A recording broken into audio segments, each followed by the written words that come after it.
Well, well, well. What do you know? We have ourselves a series. The NBA Finals just got really good. That's something that you'd be saying this morning.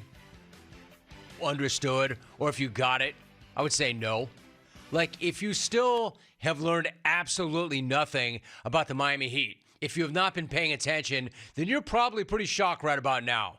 Like, you can't believe we actually have a series, that they're actually going to play this series, that the series isn't actually over yet, if you know nothing about nothing or you haven't been paying attention. Personally, I couldn't be any less surprised because I stopped doubting these dudes a long time ago. Going into the weekend, I told you that everybody assuming that this series was going to be a sweep or a landslide was about to look pretty stupid. And right now, everybody who assumed that it was going to be a sweep or a landslide looks pretty stupid. Meanwhile, all I said is that the Heat are going to show up and do what they always do. Grind, fight, get nasty, hang around. And if you don't finish them, when you have the opportunity, they will rise up and they'll stab you in the heart. If you don't drive a stake right through theirs, how could you not know that by now? How could you not know that by now if you've been watching them? Because they've been doing it over and over this postseason, and then they did it again last night. Once again, the Miami Heat go into somebody else's house, and they rip their home court right out from underneath them. And once again, the Heat go into somebody else's house and rip their souls right in front of their own fans. It's just what they do, and they keep doing it over and over and over again. But why don't we put aside all the hype for a second? Let's forget who's supposed to win the series according to Vegas and all the talking heads and all the lava spewers. And who was the overwhelming favorite again last night? Like, forget all of that for a moment. Because you know who doesn't give a crap about any of that? The Heat. You know who doesn't give a single damn about any of that noise? My dude, Gaucho Gabe Vincent. Gaucho Gabe, my man. They don't give a damn. They don't give a damn. They don't give a damn about what anybody has to say about them. Hell, they don't give a damn about anything except finding a way to win games. And they just keep finding ways to win games. Think about this. Denver had not lost a game at home yet in this postseason. In fact, Denver had not lost a game at home since March. Today's June 5th. But that's nothing compared to the fact that the Heat have not won a game, any game in Denver, since 2016. It had been 7 years. Go ahead, Javi. Jungle Tourettes, 7 years. 7 years off in the Thank you. It had been 7 years, and then last night Miami goes in, and they just took exactly the game they needed. Got it, Javi, thanks. Jungle Tourettes, there is no cure. So Miami goes in, and they take exactly the game they needed most, exactly when they needed it most. And make no mistake, they ripped that game from Denver. I want to be very clear about that. They ripped that game from the Nuggets. The Nuggets had their boot on Miami's throat. The Nuggets blew them out in game one. They led by as many as 15 last night. And they led by 8 going into the fourth quarter. However, when it came time to make the kill, they could not seal that deal. That can't happen. Again, if you get your boot on their throat, you have to finish the Heat. At this point, again, how the hell do you not know that? Well, I'll tell you one person who did know that. Nuggets head coach Michael Malone. And he was pissed, really pissed about a lot of things, but mostly about the fact that he just watched his team get outworked by the Heat on their own floor. Not my words, but his. I mean, that's keeping it real. The only thing missing from that was him dropping names. And I thought he was going to. No names mentioned, but I don't know. Michael Porter Jr.? I thought he was going to start dropping names. That's a head coach in the NBA. In the NBA Finals, directly calling out and questioning his team's effort for the entire world to hear. But then again, it's not like it's something the entire world didn't see on its own. So he's not wrong. And he's not wrong to be that pissed. And as much as I love the man, he's not without blame. None of them are, except for maybe Joker. I mean, how the hell do you play that game? How the hell do you play that game? And when I say that game, again, I mean it's a 4-quarter game. This is not the CBA. You don't get credit for winning 3 quarters. So how do you play that game in that situation? How the hell do you play with a 15-point lead and you have both hands around their throat and then come out that flat with that little energy in the 4th quarter, especially when you know who you're dealing with? Again, Miami deserves a hell of a lot of credit for making the adjustments that they made and for doing the Nuggets the way they did them. But Denver needs to look within and figure out how the hell that happens in Game 2 of the NBA Finals in their own house. Because now they do have a problem. And they know it. Because it wasn't like Malone was the only one questioning the effort after the game either. Nuggets vet Jeff Green said it a little more colorfully than even Malone did. The Journos took a beating last night, didn't they? But so did the Nuggets. You just said it point blank. Alvin, get that ready again. That's the perfect answer. Yes, I'm perplexed.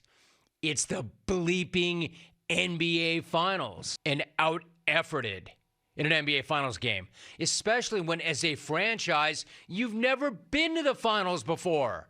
You finally get there after all these decades, and you're in your own barn, and the other guy wants it worse than you? How the hell are you going to explain that? Per usual, make that make sense. That's not good. That's below not good. In fact, that's horrible. There's a word for that. Ass. And the Nuggets better hope that's just one really bad night. One really bad night, and that they have a response. You know, the way the Heat had a response after their Game 1 loss. The way the Heat always seem to have a response. Like, how bad and alarming and embarrassing was that?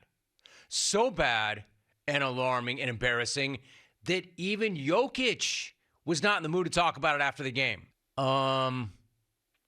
Is it okay if I don't answer that question? I don't know. With your permission, I would like to not answer that question. Can we please, pretty please, strike that from the record? Yeah, I don't know. My man. Jokic actually answered the question by not answering the question. It was a non-answer that said it all. The Nuggets are miserable right now, and they should be. They blew it. They know it. And here's the other tough thing for Denver. Joker got his. This guy did go off. He got 41, and they still did not win. Although some would say letting him score was actually the key to the game for Miami. Just don't try to run any of that by Spo. Don't try Spo with that line of thinking or that argument. Miss Spo with that, or he might bite your head off. The untrained eye. The untrained eye. You just hit a totally respected journal with an untrained eye blast? The untrained eye. Wow. Some pretty serious smack right there. That's worse than calling her a casual. And the funny thing is, I can't decide whether he's being serious right there or if he's just playing poker. Or if that's an all-time bluff, because here are some concrete numbers. Denver is now 0-3 in the postseason when Jokic scores 40 or more. They were only 7-13 during the regular season when he had 8 or fewer assists. Last night, he had 4. So forcing Jokic to be more of a scorer than a facilitator seems to be a pretty decent way of beating them or slowing them down. An offense that was thought to be unstoppable. And that's not a trained eye or an untrained eye or a casual take. That's just what the numbers clearly point to. But the actual biggest adjustment that anybody needs to make in this series is that Denver needs to wake the hell up. That's my unscientific, casual observation. This is my untrained eye. You know what they need to do? You know what the single biggest adjustment that Denver can make between now and Game 3? They need to wake the hell up. Oh, and actually try all 4 quarters and bring more effort, especially defensively. You know, they've taken the lowest scoring team during the regular season in the Heat and turned them into what looks like the best three-point shooting team I've ever seen. They need more focus offensively, too. They need to choke the other guy out when they have that chance. We know all about the Heat culture. Push back on this all you want. It's a real thing. It really does exist. Now we're going to find out about the Nuggets culture and whether or not that's a real thing and whether or not that exists. In other words, Denver needs to remember that it is the bleeping NBA Finals. It's the finals, man. And just because everybody was ready to crown them ahead of time does not mean the Heat were just going to lie down and die and let them have it. What, did you really think they were just going to roll over? And back to Spoelstra, like, this guy's incredible. What an amazing coach. One of the greatest coaches ever. Best coach in the game right now and one of the greatest coaches ever. But easy, Spo. The untrained eye? The untrained eye. Wow. Like, Ramona has a family and loved ones. Did you really have to go scorched earth on her like that? The untrained eye. And she's a law, right? And she's a pro, highly respected. We've had her on this show. She's great. It's not like she got the wrong date on the next game or anything. Look at you. Do your job. Like, I know Coach Spo does not want to give the Nuggets any fuel. Or he and the coaching staff don't want to show any of their cards. But to be on the receiving end of that scud was just unwarranted, unnecessary. That was gratuitous. That was not necessary. Having said that, you knuckleheads who tweet the show have a, quote, untrained eye. The untrained for good eye. takes. I've got no problem saying that about some of you. Some of you have an untrained eye The for untrained entertaining eye. radio. An untrained eye The untrained for quality eye. content. How do I know? Without even looking. Without even looking. I already know that I've got a few dozen Sandy Duncan tweets in my mentions right now. The untrained That's how eye. I know. Please like, comment, and subscribe, and hit the bell to be the first to know when we do upload a new video.